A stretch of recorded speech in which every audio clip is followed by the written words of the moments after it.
Welcome to another episode of Her Story. I'm Diana Bailey, Executive Director of the Maryland Women's Heritage Center. We have a great show for you today. Our guest today is Dr. Sophia Balis, who is a pediatric dentist. Welcome back, and we're here this afternoon with another inductee to the Hall of Fame, Dr. Sophia Balis. So welcome, and please say your whole family name for me, because it has such a beautiful sound. Sophia, Arabatzis, Balis. Very lovely, very lovely. I know you're very proud of your full name. So tell us a little bit about your history and what brought you here to be inducted into the Maryland Women's Hall of Fame. Oh, my history is a long history. Yes. Well, I got my first DDS degrees in Greece. Then I came here for postgraduate training. I finished my postgraduate training in pediatric dentistry. And then they told me, congratulations, you cannot practice. You could not practice because the licensure was different from Greece to the U.S.? That's right. So I had to repeat dental school. And I repeated in the University of Toronto. And then I came down to Baltimore. Sure. Now, when you were in Greece and wanted to be a dentist in Greece, it was a couple of years ago. Yes. But were there very many women dentists 50%. then? 50%. Ah. So your percentage in Greece was much higher here than at that time. And how did you choose to be a dentist? I mean, and especially for pediatrics, for children? Well, it was between a physician and a dentist. And my father insisted I should be a dentist because I could have my office next to my house. Oh. So as a woman, I don't have to go out of my house. Really? And that was part of the Greek culture? It was the Greek culture, yes. Yeah. Was your dad a dentist? No. Or your mother? No, none of them. None of them was a dentist. So you were the first in your family? And that's my family, yes. My brother is a sea captain. My sister was a representative of Greece to the common market. So you have a very talented family as well as yourself. We work hard for it. We work hard for it, absolutely. So I know are you still working in dentistry? No. No. I retired in 1992. But that doesn't mean I stopped working. I continue working as a volunteer and doing the same And thing. what are your favorite volunteer activities? At the seminar that I started in 1992, I started actually a seminar for the postgraduate students and the undergrads, a humanities seminar, trying to sensitize them to the child, to the feelings and thoughts of the child. And so they'll be better. So they'll be a better pediatric. So we had that seminars away from the dental school, at the home of the faculty members' home. Oh, really? And then we would have a little dinner, and then we'll discuss the book that we had selected already. I had a certain theme about what we're going to focus on in that meeting. So you're still a professional educator. And then we would have an expert in that particular subject who would wrap up everything. That's the one I like the most, and which I continue 12 years after my retirement. Wow, so you're not retired at all. You're in an encore career, I see. Tell me a little bit about your daughters. My first daughter is a psychiatrist. My second daughter is a writer. So I'm very proud of both of them, of course. So when they were little, what kind of messages and role models did you share with them? Because they're obviously successful as you are. As a working mother. They're working mothers. And the rest of the time was I didn't have much of personal time. Of course not. So it was between work and my two children, so. I'm sure they did keep you busy, right? Busy. While you were, and I know you're still teaching other dental candidates. I don't anymore. But just the seminars, right? Yeah. But when you're talking to young people or younger dentists, what other messages or what other things that you've learned over the years that you would share with them to make them better pediatric dentists or better employees, or what messages? Well, I encouraged all my assistants and hygienists to go to the dental school. To go to dental school? School, I really did. One of them went into hygiene school. The other one became a nurse. So to So you're get them away from promoting dental their- assistant. Promotion. Young dental students, sometimes they like what I do and they talk to me about it, and I tell them it was difficult, but today it's wonderful because almost 50% now are women. So I encourage them to continue and not only be a dentist in this private office, but to come as to the dental school and give back from what they came from. Mostly that. Just keep on going. Keep building your Keep career, on going, right? yes. Can you think of one of your clients, one of your patients that was a young patient, and how you handled that young patient? I'm sure you're technically Yes, skilled. I just remember now. It was a little 4-year-old boy. Was a little patchy. He came with his father. His father was very scared as well as the boy. Right. And so was the student who was supposed to work on him. So they called me over to take, I saw the little boy must like food. Oh. So I said, did your mother make you pancakes this morning? Let me tell you how she makes them. And while I'm working in his mouth. And now she makes one, now she makes another one. And let's pick up what syrup do you want? And we pick the syrup, and then they stack them. Then we put butter, and then I gave him a fork to eat the pancakes. By that time, I had finished the injection. Which is the worst part, right? So then you could get on with your job. Yes. So you both, as a professional dentist, knew how to handle that young child. Oh, but that also was the took most the pressure. important thing. Yeah, that was took the pressure off him, Dentist. and probably his dad too. Yes. His dad, yes. Right. Right. Yeah. Do they have that kind of, when you go into pediatric dentistry, do they talk about the developmental stages of youth? They do. Okay. They do have part, but that was my emphasis there. I don't know what they're going to do with that seminar anymore because I haven't done it really for the past 2 years. The dental school has changed, the dean, the faculty. So my chairman is no longer my chairman. So I don't know what's going to happen to it. But that was mostly my seminar was doing that. Actually, we got the accommodation from the ADA for that seminar, yes. So you left a legacy. I hope Hopefully. so. Hope so. It sounds I like hope so. it sounds like you Yeah, did. actually, of all the things I have done, that's the one I'm more concerned about, that they continue doing something to sensitize the students, and especially the pediatric residents. It began because we had some foreign dentists that really did not know the culture, didn't know what to do with an American child. Oh. And when I observed that, I said, we got to do something. We got to start make them understand what it is. That's how we started out. Now that you're here at the induction ceremony tonight, how does it feel, and how did this all come about? Unbelievable. I'm really thrilled for that. And I'm also concerned do I fit there with all these You very fit there. accomplished women. You fit there. The selection committee is a very serious group of people, and they take their job very seriously. So if they said you should be inducted, then you've earned your spot. So Good to congratulations. know. Right. Thank you very much. Who nominated you? They say my chairman nominated me. I didn't know that. I thought that Dr. Khan, who is already inductee, did it. She started there, and she kept on working on it. I pleaded with her not to do it. She didn't listen to you, did she? Oh, no, Good. Dr. Khan would not listen to anybody. Right. She's a wonderful woman, so is Dr. Naya, and that's how it happened. I was saying, please don't do it. I'll be too embarrassed to go there.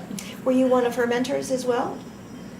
No, not really. Not really. Any other folks that are now in your business or as pediatric dentists that you consider that you were their mentor? Yes, I have some students that are still in touch with me. But they're far away. They call me occasionally. And one of them is closer, and she visits me often. Bring his children there, so I can see the little Nice. ones. Yes. Those I remember. That's And wonderful. What That's advice wonderful. for That's young what I- people? Really do that book.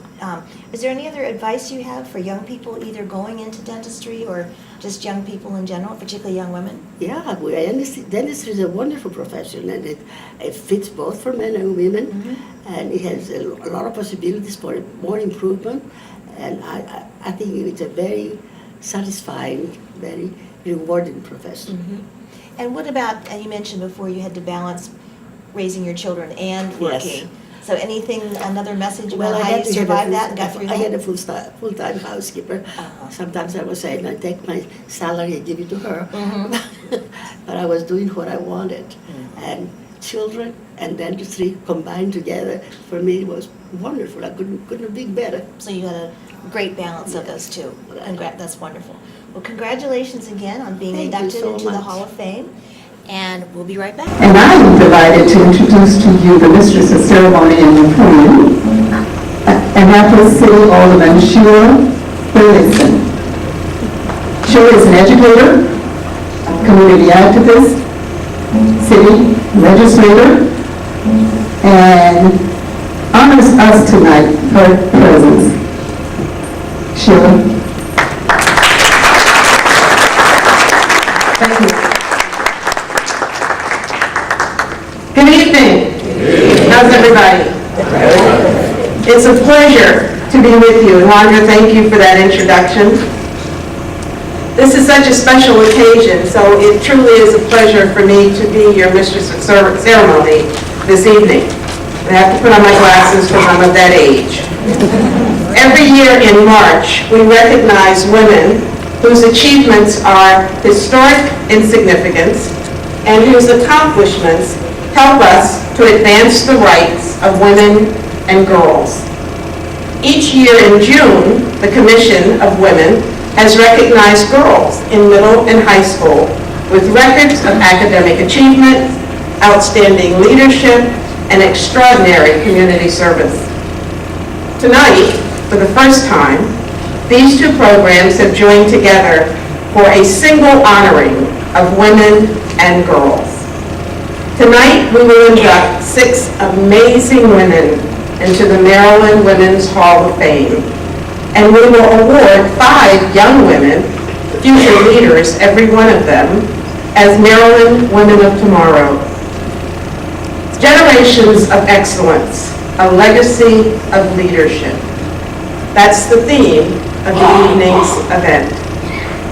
This year's Hall of Fame honorees have made extraordinary contributions in a variety of disciplines, including public service, medicine and dental health, aviation, women in the military, community service, and literature. These exceptional women have paved the way for all who will follow, and we are here tonight to pay tribute to them and to thank them for their hard work and dedication.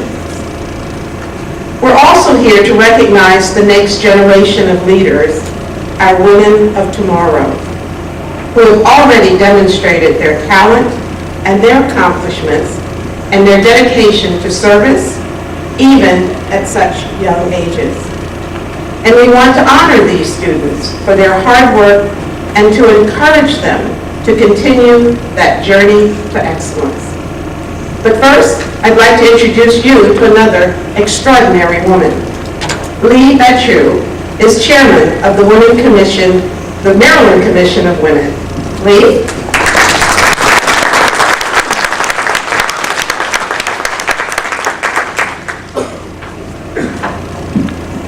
Thank you, Alderwoman.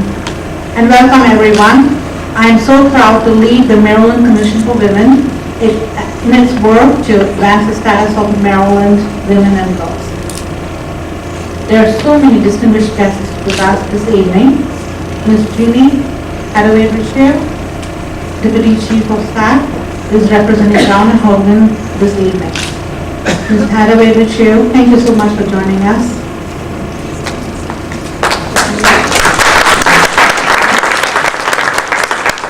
We have representatives from Senator Mikulski, Senator Hardin, and Congressman Van Hollen, and they have representatives. And if you'd like to come and say a few words, you're welcome to come and say a few words. Thank you. Good evening, folks. It's an honor to be here on behalf of Senator McCoskey, so I just would like to share some remarks with you from her. Greetings to the members and guests of the Maryland Commission for Women as you gather this evening to celebrate this year's inductions into the Maryland Women's Hall of Fame and the Maryland Women of Tomorrow. Congratulations to all of tonight's outstanding honorees. I put a high value on this recognition and treasure my own induction into the Hall of Fame in 1988. Throughout the history of this great nation, women have been trailblazers, using grit, passion, and determination to seize the day and make a difference. The rich history of American women includes Harriet Tubman, Sally Ride, Lillie Ledbetter, Rosa Parks, Helen Keller, Amelia Earhart, and the suffragettes, and Rosie the Riveter. I could go on and on, but instead I will say that we must not only honor the past and these amazing women before us, but we must also learn from it. Every time I step onto the Senate floor, I remember that one of my biggest priorities is women and families. And until the day that I leave the Senate, I will continue to fight. From equal pay and affordable access to child care, to making sure that women who have served in the military are receiving the same benefits and recognition. Friends, I never dreamed of being a U.S. Senator, and I'm so humbled by the opportunity I have been given. I'm honored to share the Senate with 19 other women, and I hope to see even more in the future, maybe even some of Maryland's women of tomorrow. I stand on the shoulders of those who came before me and hope to have blazed a trail for those in the future. Thank you for including me in this uplifting event. It is always an honor to work with you to keep the dream of America alive for all of our daughters. Sincerely, United States Senator Barbara McCoskey.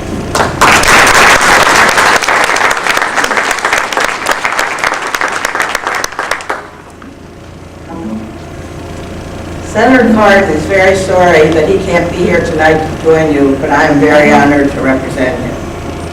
He often says that empowering women is one of the most important things we can do for the future of our country, and that the way a nation treats its women will very much be a barometer as to how well that nation is doing, how well they are doing with economic growth, and how stable their government.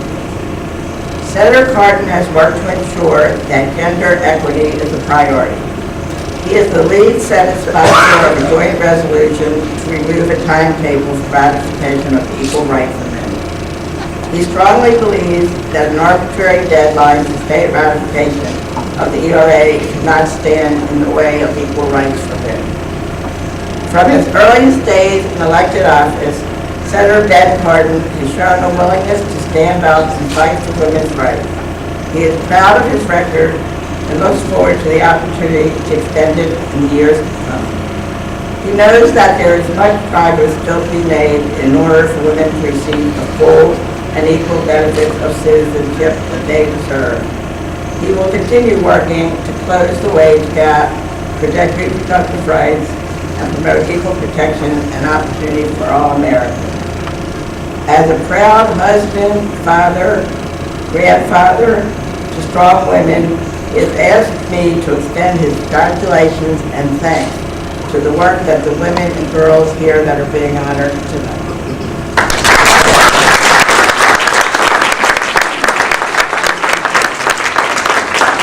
Thank you, Lee. Good evening, everyone. I'm Karen McManus from Congressman Chris Van Hollen's office.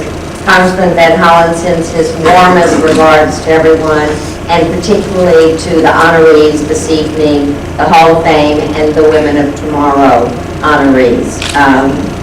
Congressman Van Hollen has been honored to join with Senators Mikulski and Cardin and the other members of the Maryland delegation to fight every day since he's been in Congress in 2003 and before, when he was in the General Assembly, in the House of Delegates, and in the Senate, to fight for the equal rights for women and for the things that women care about: choice, a good education for our children, child care, pay equity, and he will continue to do that. So thank you very much for having me, and he sends his warmest regards, and he does have congressional citations that he has prepared and asked us to give for each of the honorees. So thank you. So the evening is about celebrating the legacy of leadership, the lifelong accomplishments of 6 outstanding women, and we welcome them into the Maryland Women's Hall of Fame.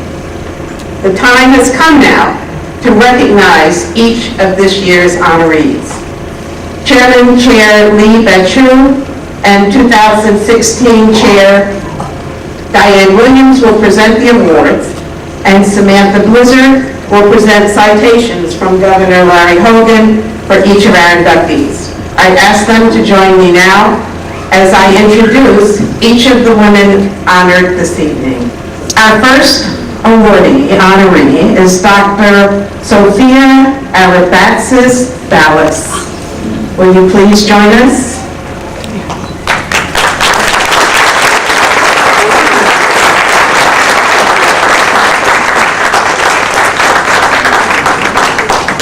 Dr. Balis was nominated by Dr. Norman Pianoff.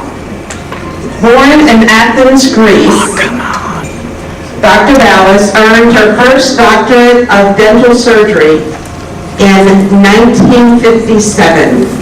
Oh, come on. She came to the United States in 1959, eventually earning a second doctorate of dental surgery in 1966 from the University of Toronto.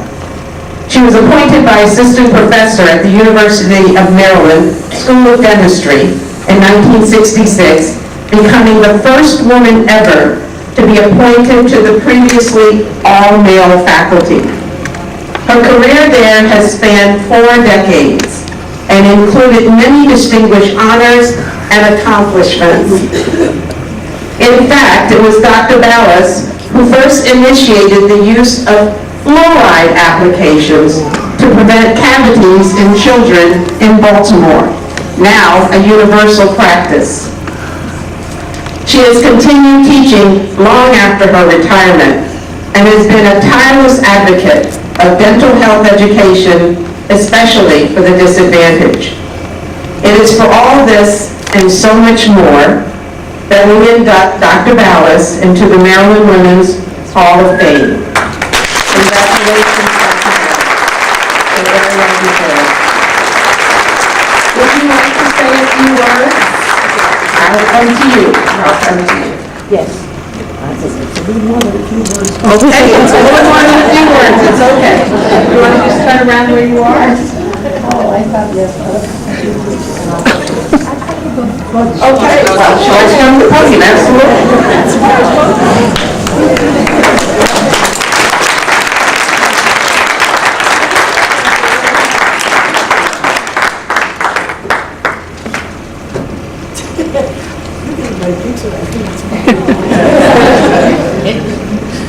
Good evening. I'm deeply honored and thrilled to be here tonight among the highly accomplished women. My heartfelt thanks to Executive Director Judy Brother, Diana Bailey, Liba Shu, Commissioner Diane Williams, and her committee, and everyone in the Maryland Commission for Women. And Dr. Jane Herman, President of the University of Maryland in Baltimore. I also owe a lifelong gratitude to my sponsor, Dr. Ms. Bartan, Dr. Prasanna Nair, to my chairman, Dr. Norman Pianoff, and Ms. Carol Stilwell. In 1966, I was happily appointed to the position of Assistant Professor in Pediatric Dentistry and became the first woman instructor on the clinic program. I first discovered I had 2 things against me as a dentist. I was a foreigner and I was a woman. But goodness prevailed, and the following year I became responsible for the dental care of several thousand children as part of the Children Youth Project, many of them with multiple medical and dental programs. Since resources were limited, my only hope to reach as many children as possible was through education. Among educated dental and medical students, nurses, pediatric residents, and the other hand educated the children, their parents, and their teachers. Different programs were developed and tailored for each group, and through these efforts we sought to identify and refer children in need dental care, especially those in high risk. One of my favorite aspects in educating the dental pediatric residential students was an emphasis on time management in the dental chair.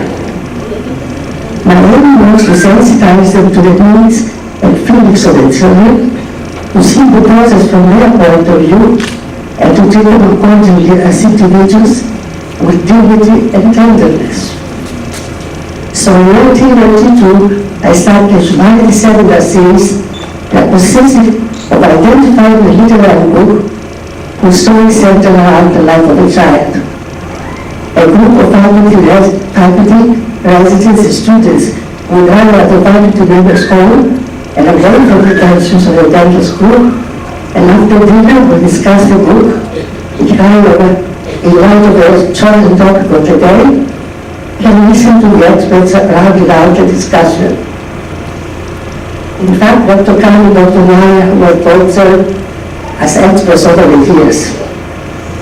It was not a pedagogic approach, but an indirect and more effective way to educate and illuminate.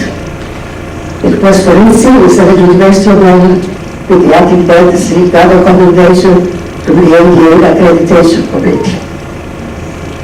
Thanks to Dr. Tira's generosity, I was able to continue these seminars for about 12 years when I left my retirement.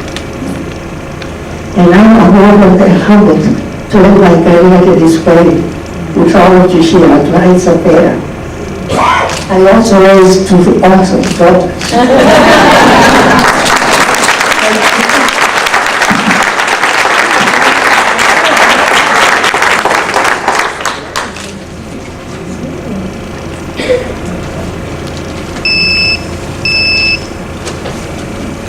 Ladies and gentlemen, Dr. Balis.